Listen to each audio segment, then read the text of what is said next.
Welcome back to the Sacred Arts channel, where we talk about all things from the practical to the sacred. Today, we have a very unique topic.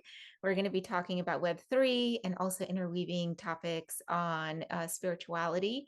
Today, we have Eric McHugh. Did I say that right? You did. Not that it Awesome. matters. Eric is an entrepreneur with diverse experiences, including ad optimization at Snap Inc., consulting for Fortune 500 companies during bankruptcy, and contributing to dark matter research at Carnegie Mellon University.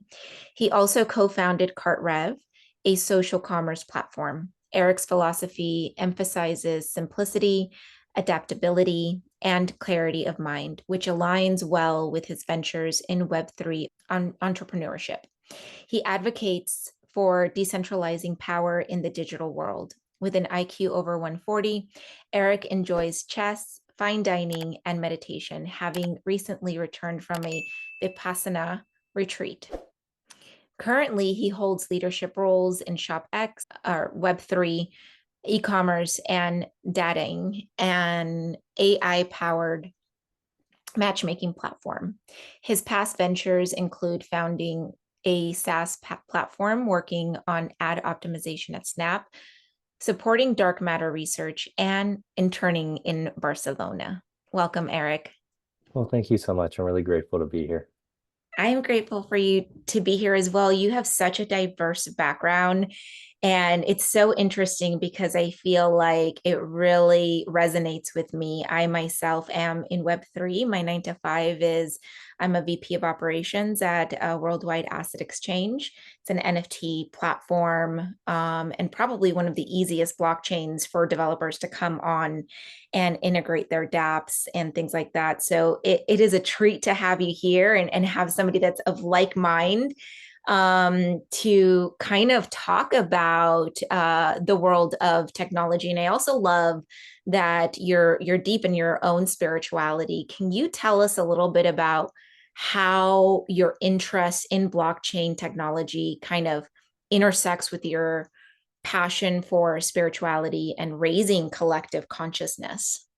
Yeah, so I'm happy to. And honestly, this is a really fun topic for me as well, because it's very rare to get the chance to talk about blockchain and spirituality and how those interweave. So I'm personally excited for this. And in terms of my own journey, I want to say it started off in steps. So the first step I took was going down the Bitcoin rabbit hole, and that was like in 2015. And at that point, I was just reading everything I could about Web3, or before it was called Web3, cryptocurrency, downloading all the podcasts, just at that point, just reading, absorbing as much information as I could. And that was somewhat of a red pill moment for me. I'm like, okay, maybe the 9 to 5 job isn't worthwhile or not, doesn't align with me. So then at that point, I'm like, okay, I'm gonna quit that. The current job I had as a bankruptcy consultant didn't align with the ethos of Bitcoin. And the reason is, as a bankruptcy consultant, you're kind of taking money from the firm is getting paid from pool of money that should go to the creditors who are the normal people. So that doesn't work well with Bitcoin. I quit that and I started going down the entrepreneurship journey, which I would say is a step in the awakening process for me, just because in terms of entrepreneurship, you kind of get to do what you want. You get surrounded by a bunch of cool people, you learn a lot. And I was blessed to be in a VC incubator, which is an incubator is essentially it's just like a classroom for startups. So like our startup was there, there's another startup next to us and startup next to them. And the startup next to us was actually Liquid Death. But while I was there, I want to thank all of our Patreon members for supporting the podcast and making all of this so possible. When you join the Patreon for just $3 a month, you support the learning and continuous programming of this podcast. Join today to get insights on before and after conversations, extra footage, and extra episodes. Join today on Patreon.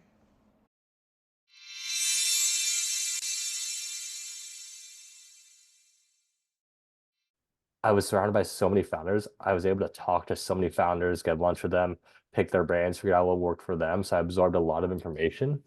And it was funny just because, and I didn't take this seriously at first, but a lot of the more successful I guess, more successful CEOs and whatnot, they were into meditation, they were into like retreats, and they were into that type of thing, which I thought was weird because I thought everyone was like, go, go, go, go. But I'm like, hey, you guys want to grab lunch? Like, no, I have to go on my walk. I have to sit on the beach.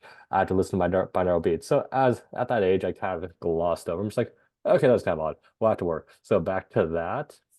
And then eventually during COVID, someone recommended, highly recommended, I read A New Earth by Eckhart Tolle. And I'm gonna say that was my first just like deep dive into that, and that really resonated with me. And after I read that, it was sort of a situation where when the student is ready, the teacher appears, and then I started running into tons of people like yourself into spirituality, into blockchain, into entrepreneurship. And I started attracting my high vibe tribe. And this kind of peaked when I semi recently got back from a Vipassana meditation retreat in Joshua Tree, California. So that's a 10-day noble silence retreat. It's the method that the Buddha used to reach enlightenment. And that was a beautiful transformative experience. I came back with a new mindset from that. And coming back with that mindset, honestly, like the blockchain, the work, the play, the spirituality, it's all the same to me. So like whenever we make decisions within the company, it's always from a high vibe, like outlook. It's always like, how do we do good? So it really just altered the base of my decision making process and it made it better too. And then from there, and it's cool because when we're working at two companies, so ShopX is a Web3 platform. We have a community of over 9,000. Data Inc. is the first ever AI-powered matchmaking service. So we're gonna have lots of users. We have users now. We have a crowd gathering. But if you can inject high vibrations into your content or into your work, people pick up that on a subconscious level. So for example, like when you look at a beautiful painting, when you look at like a beautiful piece of architecture, like, why is that good? Why does this make me feel better? That's been applicable to our work and it's been raising level of consciousness of all those around us. So yeah, there's that. And it's funny how you mentioned the dark matter research and the blockchain. And so before that, like before I had no idea what dark matter is, we still don't. People describe it as the void. It's just I think Mhm. it's organized, it's the invisible force organizing the universe, but no one really knows what it is. But now under my spiritual, like after the spirituality, I think it's actually the access point to the Akashic records. And Mm. I view the blockchain as the digital version of the Akashic records. So I'm just like, oh, that's kind of funny how those work.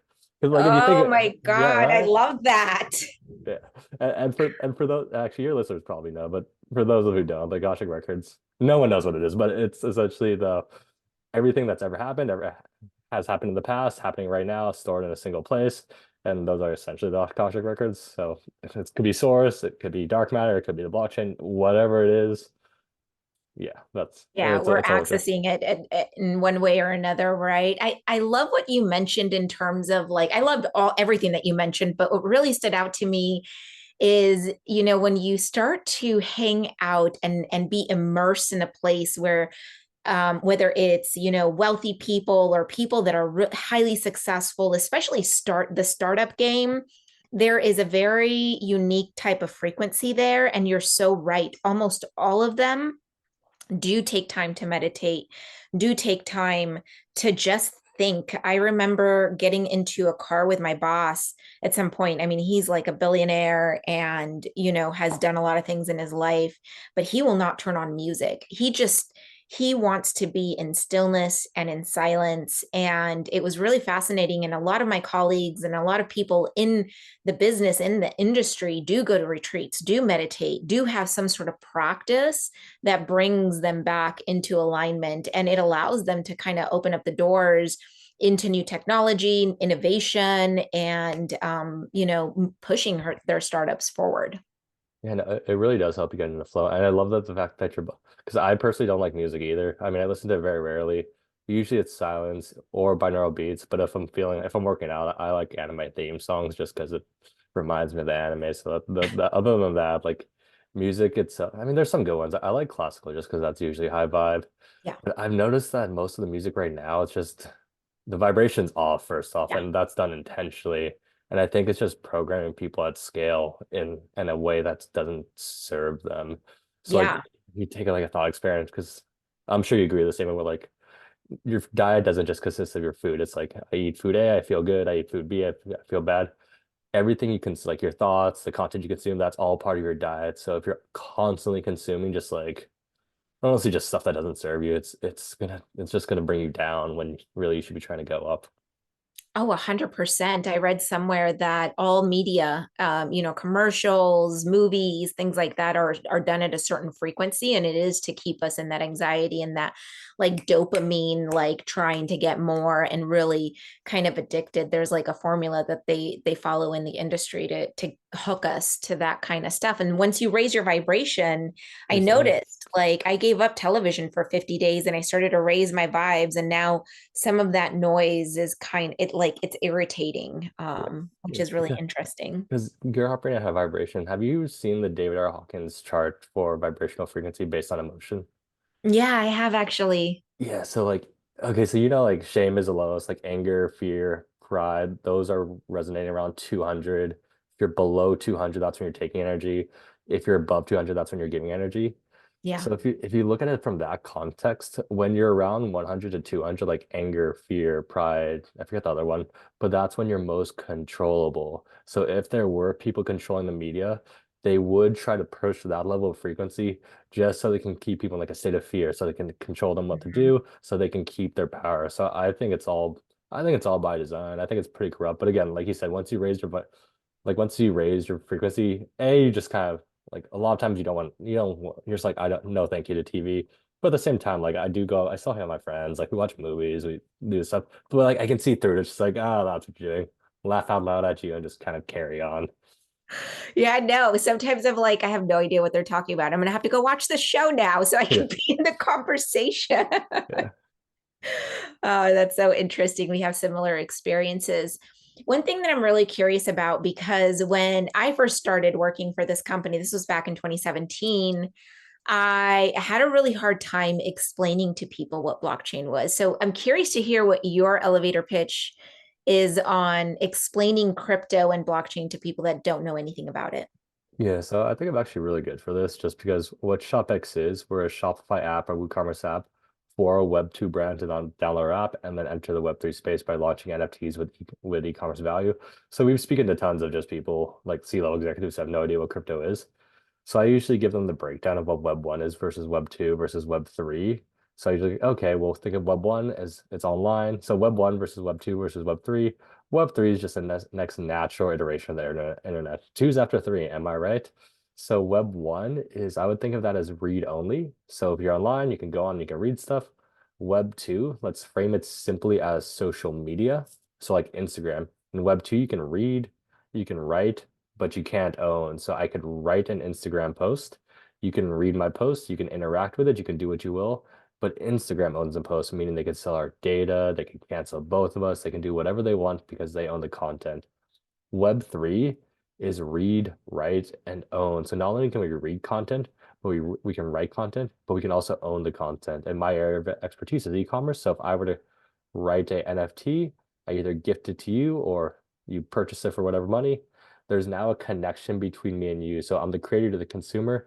There's now a connection, and then we can send value both each other's way without a middleman interrupting that. And on top of that, since you own the NFT, I can't take it away from you. The government can't take it away from you. Amazon can't take it away from you. It's your NFT. So the power of Web3 does come from the ownership factor. Yeah, I love it. It's freedom, right? Yeah.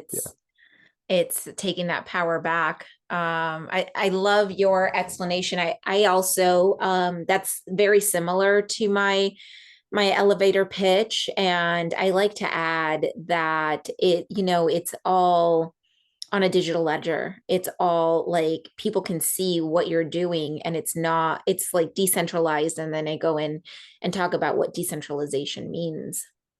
Yeah, and for the record, I do try to avoid as much blockchain terms as possible. And yeah, it's decentralized. It's pseudonymous too, which is cool.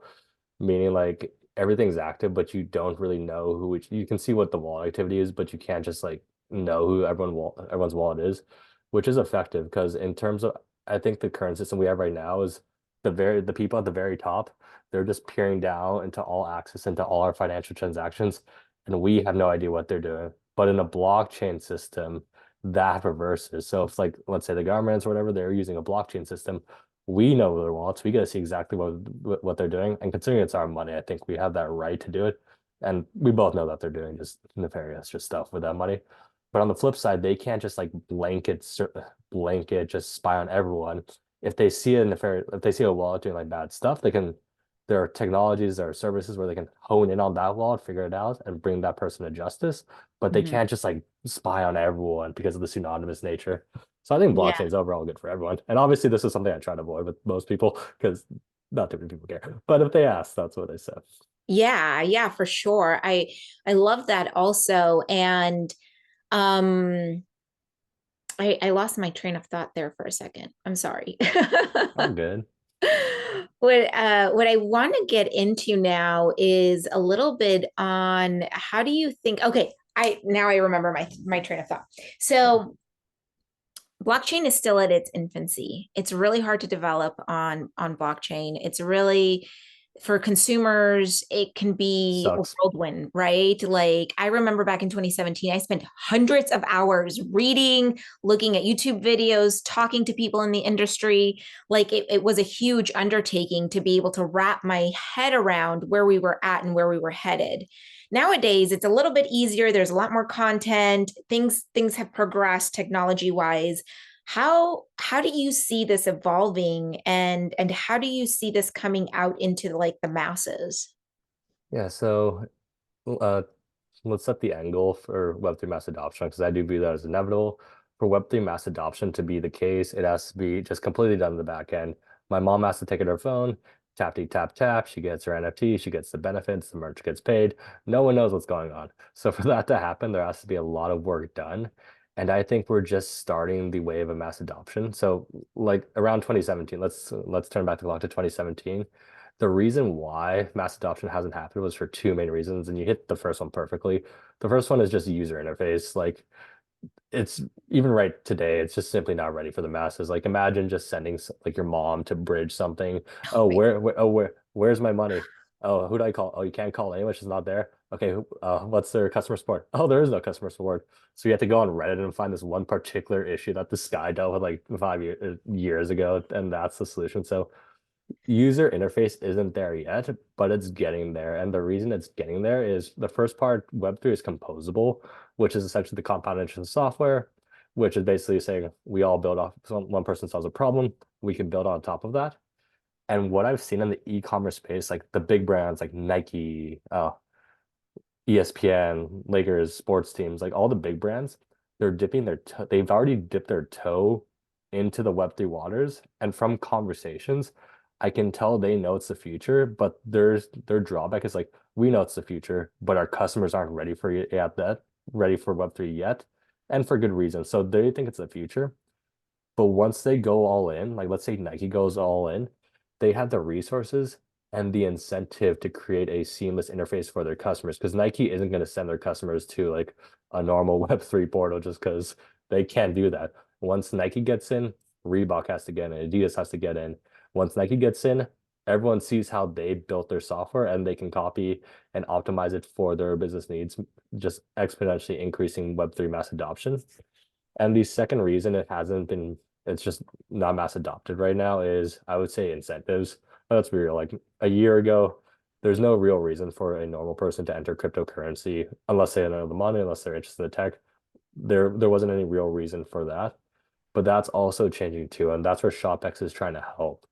Like we're offering NFTs with e-commerce incentives to enter the space. And as a matter of fact, in our flagship launch, there's a brand in LA, it's like a hometown guy they sell hats. Their issue was whenever they launch a collection, bots would come up, buy the inventory less than a second, sell the hats on the secondary market for 10 times the profit.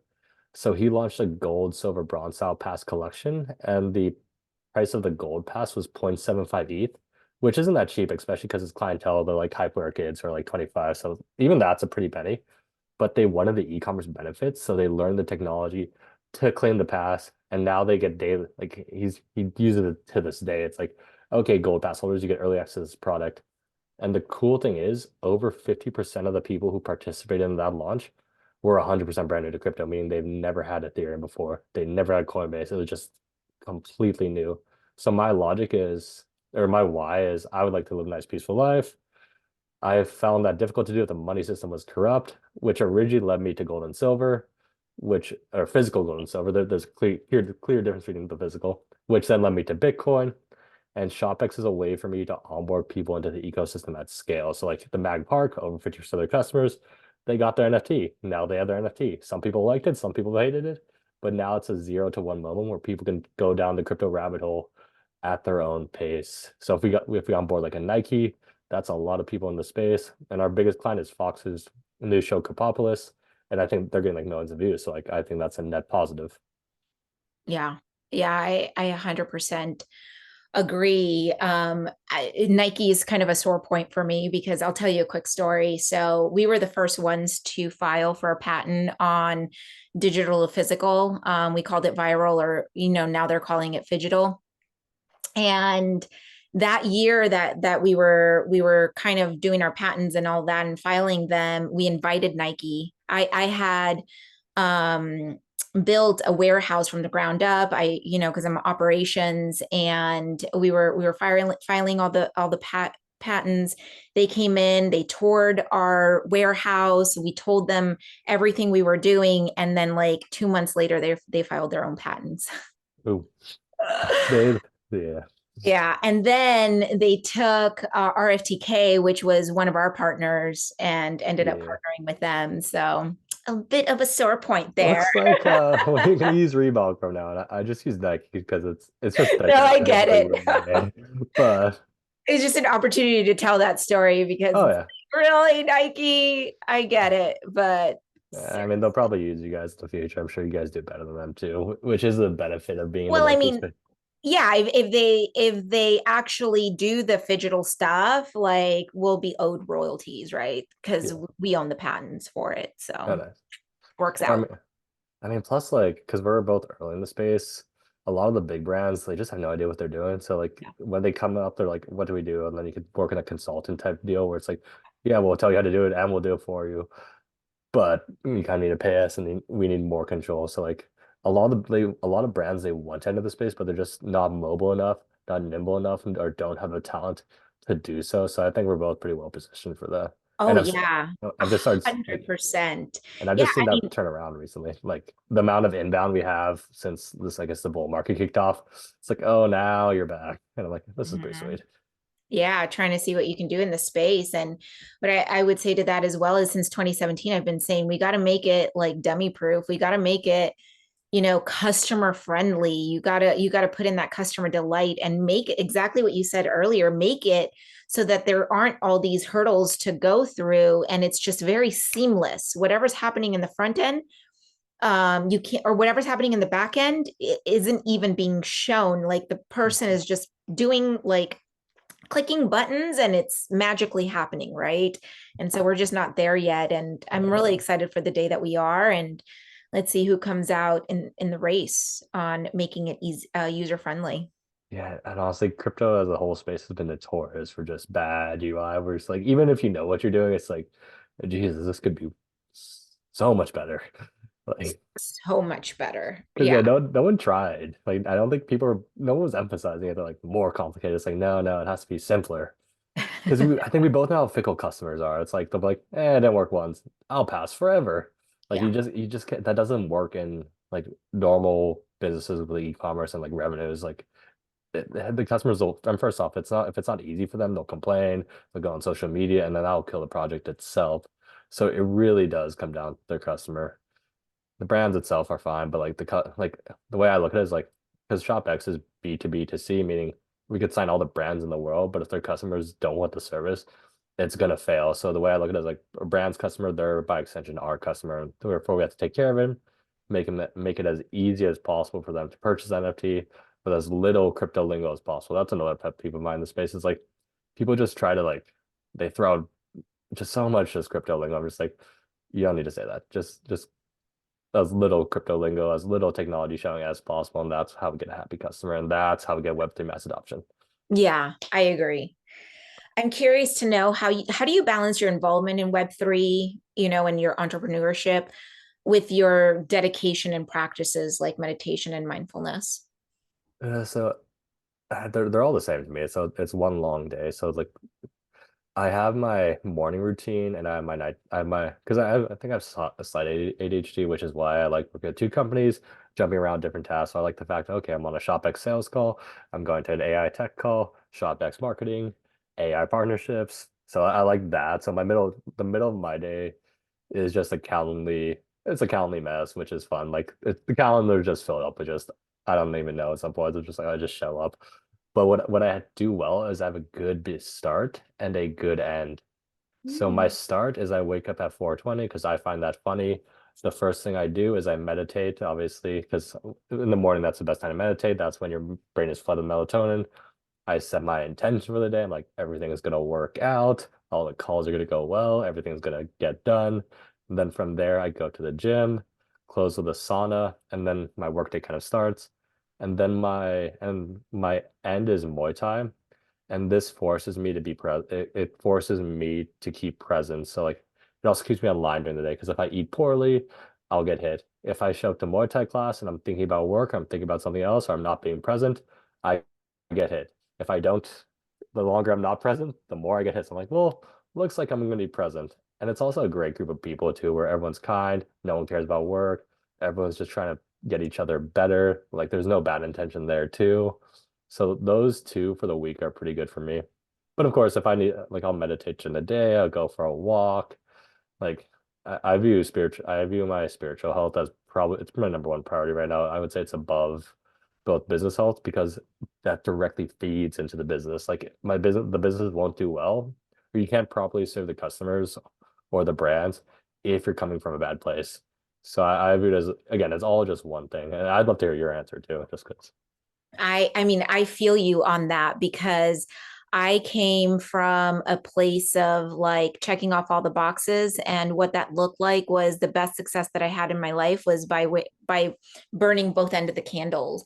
And it got to a point where I couldn't do it anymore. And so just like you, I wake up early, I do a meditation. I like to wake up with the sun. I like to ground myself. And on the days that I don't do that, my day just feels like a blur and like I'm just leaking energy. And I find that when I have a good start to my day and I'm also have like an evening routine, I'm a lot more balanced. I'm a lot more present. I find that when I let those kind of go to the wayside, because I'm human too, sometimes it's Yeah. like, let me go, go, go. I have to like take a beat and step back and say, you know what? I kind of betrayed myself and now I need to pour back into my cup because now I'm in anxiety and I'm living in the future and I'm concerned about what's going to happen. I need to come back to myself and kind of just slow time down. I feel like doing the practices that you just said, which is all around grounding, meditation, taking care of your body, having movement, it really does set the tone for the day. And also in the way that you end the night, coming back to yourself and giving back to yourself is super important. And then everything else just kind of falls into place, I feel like. I It feel like really I work less now, but I still have the same level of success as when I worked 15 to 17-hour days. Oh yeah, no, 'cause I also do the same thing. Like at the consultant job, like it was like you get there like 7 and then you leave at 7. You just work the whole day. You're just like, well, this was kind of unpleasant. Now I'm just tired, exhausted. Like even like the early stages of the startup where it's like from 7 to 7. But now I honestly think I do work less too, like in terms of just straight hours, but the impact I have is just much more powerful. More And both companies, like they're both fine. Like if yeah, they're both fine with the results. And I really do have spirituality to thank for that. And yeah, you brought up a good point. You should never forget grounding. Grounding is super helpful. Gotta Oh love my grounding. God. Yeah. Yeah. Yeah, there are times where I'm just so in my head, like so in my head, I'm not even present. And I'm just like, wait a second, let me come back down from the clouds and just resonate here because it's a powerful practice to have. Yeah. Something I that's love that you mentioned Muay Thai. How did you get into that? it just seemed fun. I felt like I needed to do it, and I started doing like, this is great. So for me, it was like right when the gym opened up after COVID. That's when I started. So I did it a while ago more seriously, and then kind of fell off because of work. But then right after stuff was starting to open after COVID, I'm just like, okay, let's revisit this, and just kept going. And it's a great environment, like especially like mentally, physically, it just clears your head. It's another form of therapy. Yeah, it really is. I have a really good friend from high school who ended up doing that. I think she ended up trying to go pro in that. And it just changed her entire aura and the way that she shows up and her confidence. Oh yeah. It really, because she went to Thailand to actually train there. And I mean, I think she was one of the only women there. It really, I was really impressed. And I'm kind of curious. It's just martial arts and physical things like that aren't particularly for me. Yeah. It's a fun mental exercise too, because Muay Thai, I like Muay Thai and chess because to me they're pretty much the same thing. Like same thought process. I mean, one has more, I guess, physical consequences, but chess also has its consequences. You're just like, ah, I should have done that. But both force you to be present because in Muay Thai and in chess, whatever happened in the past, whatever, if you start thinking in the future, that's when I get wrecked. So it doesn't work for me. I just have to focus in, zone on the present moment for both activities. Like, what is the best move I can make with my current situation? You make that best move, you jump on that positive timeline, you make the next best move, you keep going, you keep switching timelines to into a positive nature or into a more positive one. And eventually they just have compounding effects. And I think we're both in both of our work trajectories. I think we've just seen that. And spirituality, Mm, I have to think to that. yeah, yeah, I can see that. Thank you for sharing. Yeah. Over the years, I've heard a lot of things around blockchain and it not being sustainable. Obviously, now it is a lot more sustainable. Things have been upgraded, things are a little bit more green. How do you see, this technology playing into how, sustainability and having kind of a harmonious relationship between humanity and the planet? Yeah, so the first thing I think it just fixes incentive structure at a base level. So I don't view I view money as energy. I don't view it as bad. I don't view it as good. Like I know a lot of people are like, oh, you're super rich, that's bad. I'm like, no, I don't view it that way. So I think right now the current incentive structure is wrong. So if you want to make a lot of money without doing work, what's the best way to do this? You just place yourself right next to the money printer. You take that money printer, you give it to your friends. Now there's three people corrupt. Those three people corrupt bring in three more. Now there's six. The six corrupt people beat the non-corrupt people because they're using corrupt means. And then that's where we get the situation we have. And this has just resulted in so much meaningless death, so much meaningless war, just so much unfairness. So in a blockchain world, if we fix that base incentive, I think it fixes that. Because like, let's say I want your Bitcoin. How do I get your Bitcoin? I have to produce value for you, and then you have to send me that Bitcoin voluntarily. So now my incentive is to produce as much value as possible for everyone. And if everyone's incentive structure is there, everyone runs off that incentive, like, okay, how do I produce value? And that's when they can rely on their natural gifts. So I think at everyone's core, I think everyone is the happiest when they're serving other people. And I also think everyone is blessed with individual gifts that are specific to them. Like you can't be me, I'm the number one at being me. I can't be you, you're the number one at being you. So without that, I guess that parasitical system just sucking energy from me, keeping a lot of people else in the survival mentality, because you can't create when you're in survival. It helps us elevate to the abundance mentality. And if we as a collective, more people are in the abundance mentality, then we can just play off our natural gifts, give back to the collective. And instead of fighting over a piece of the pie, we can just increase the size of the pie for everyone. So I think that's where it helps. And in terms of blockchain, it also, I mean, more technically, it does help. People always go like, oh, the mining, it costs a lot of energy, but it also more effectively places energy. Like, for example, there are places just burning power, like a plant that creates power, it goes away. Well, okay, well, now you can capture that energy because power is energy, transform into Bitcoin, which is money, and it always goes back to energy. And now you can store that effectively. And I think we'll see countries like El Salvador and just places, the Bitcoin will go to where it's most efficient. So those places have a new stream of income. They're helping the world. And yeah, it's overall good. And the cool thing about blockchain is it's new too. So everyone's playing around with different use cases. So we don't even, I think it's to be good, but we don't know what's going to happen. We don't know what benefits people are going to bring. It could be some random kid in India who wouldn't have been able to access this technology before, but now he has access to it. Now he has access to the World Wide Web. And now, whereas 50 years ago, he would be stuck just kind of, I guess, in a mine or something. Now he can build his dreams. He can try to add value to the world, and he can now be rewarded. AI, I think AI leverages that too, like in the sense like Yeah, I think AI and blockchain will work beautifully together. And the way I see AI working, because I think AI needs blockchain, because we're seeing all these deep fakes. We're seeing a bunch of stuff, but the blockchain verification, it helps with that. So yeah, technology is Yeah. new. Yeah, it'll be fun.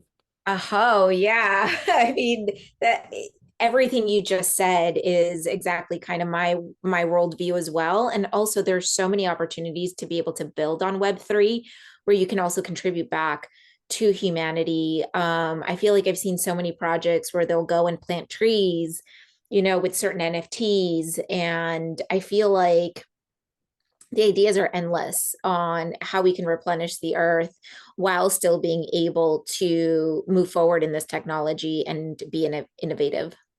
Yeah, I view blockchain as a disruptive force. And if you think of the people who are really damaging the earth, it's the people in current power. It's probably like it's the government, they're just wreaking havoc because they're the source. But on top of that, like the car companies, the like the The oil, private jets, yeah, the private yeah, jets, that whole thing. So that whole system goes away. And I think as a collective, our level of consciousness is raising. So I think we'll eventually fix it. Like me personally, I couldn't care less about having a Lamborghini or private jet. And I think more and more people are going towards that mindset versus the more people are like, I want to give back, I want to do good, I want to follow my purpose versus how do I hoard as much money as possible, which right. is good. Yeah, yeah, totally. If you were to tell our audience one thing about blockchain and crypto, what advice would you give them? Yeah, so great owner. With the key to crypto is ownership. So that's where the power comes from. It's not your keys, it's not your coin. So my advice to you is to learn how to take ownership of your own cryptocurrency, but be aware that if you don't, it's if you lose your cryptocurrency, there's no bank you can call to get it. So you have to take power to yourself. You have to learn how to use the technology and you have to learn how to self-custody. And it's really not that hard. You just have to watch a couple YouTube videos. I personally use a Trezor, but do your own research. So yeah, just be be aware that safety is important and just learn to take control of your assets. Yeah. And if you were to give advice to someone just starting out on their spirituality journey, where would you say they should start? Honestly, meditation. Meditation has been a game changer for me. I love it. It's hard at first because when you first start, like when you probably first started meditating, it's just like the thoughts just went crazy and you're just like, Jesus Yeah. Christ, what's going on inside my head? But after a while, so I think of meditation as like an email, like think of it like an email inbox where it's like, if it's your first time meditation, you're just opening your email inbox for your life. You've never opened it once. There's probably millions of unaddressed emails. So that's why it's hard at first. But after a while, it's like you're opening them one by one, you address them, it gets easier, you get calmer. And I would say it helps you reset the to your base. So it helped me find happiness in the sense I've accepted the fact that my base state is peace, love, and happiness. And how do you go to your base state? Well, you don't try to find something. It's like I don't need more money to get there. I don't need a Lamborghini. I don't need more impact. I just relax into it. And then I usually do that before everything, and then everything goes well. Yeah, I love that. Thank you so much. Oh, thank you. Is there somewhere people can follow you? Anything that you want to share with us that you're working on these days? Yeah, so honestly, I love to help people. I love to chat. So if you have any questions, just shoot me an Instagram DM at Eric D. McHugh, EricDMchugh. If you're interested in ShopX, check out shopx.co, SHOPX.co. A couple cool things about that is our biggest brand is Fox. We have the first ever tokenized software license system, so our tokens function as software licenses. And we also have the first ever blockchain ambassador program where we pay our community in Ethereum for helping our ecosystem grow. And that comes from our ReserveX revenue. So when we sign a brand, they get a pass, ShopX earns revenue, but our ecosystem gets a cut of that. It creates a bunch of positive energy around the brand. In terms of Dataing, that's the first ever AI-powered matchmaking service. The why behind that is I view human relationships as very beneficial for human happiness. And I think dating apps and social media have kind of ruined that or have kind of harmed that. So what Dataing does is we auto-generate dating profiles for you based on your digital footprint and then match you based on other people's digital footprint. So for example, like I could get three matches, Ashley, Kimberly, Jane. Tell me more about Jane. Okay, on Facebook, she's the youngest, you're the oldest. Our pattern recognition software says that goes well. On LinkedIn, you both work in crypto. There's that. Oh, you both follow the same people on YouTube. You both watch spirituality content. You both watch Eckhart Tolle. Great. Oh, did you know you guys have you both follow one music artist? He's coming up in a month. Would you like me to suggest a concert or a date with Jane? You say yes, that's a date, and then moves from there. So unlike dating apps where they rely on churn marketing, so essentially when Tinder matches a happy couple, they lose a paying customer. So this results in perverse incentives, meaning they need people coming back over and over again. Whereas dating, the longer you're on the app, the smarter our app gets, the better it gets at matching you. So yeah, those two are going well. And yeah, no, last thing I do want to shout out Vipassana meditation. That was a game changer for me. It's 10 days in noble silence. It's a method the Buddha used to reach enlightenment. There's centers all around the United States. It's completely free. They provide the meditation, they provide the food, they provide room and board. Again, wonderful experience. Highly recommend everyone check that out. Yeah, thank you so much for sharing all of that. I'm really interested in all these projects that you're involved in. It sounds really revolutionary, and I feel like this is like the perfect time for this kind of innovation to come into fruition. Yeah, I think we're at as a race, we're at a transitionary period, which I think that is the best time to be alive. Yes, I agree. Well, thank you so much for coming on and sharing your wisdom. This has been such a great conversation. I don't always get to talk about Web3 with people. So thank you. This is a treat for me. And I want to just tell my listeners, if you really enjoyed this episode, we would love to hear from you. Comment down below, like and subscribe, and we will see you next week. I want to thank all of our Patreon members for supporting the podcast and making all of this so possible. When you join the Patreon for just $3 a month, you support the learning and continuous programming of this podcast. Join today to get insights on before and after conversations, extra footage, and extra episodes. Join today on Patreon.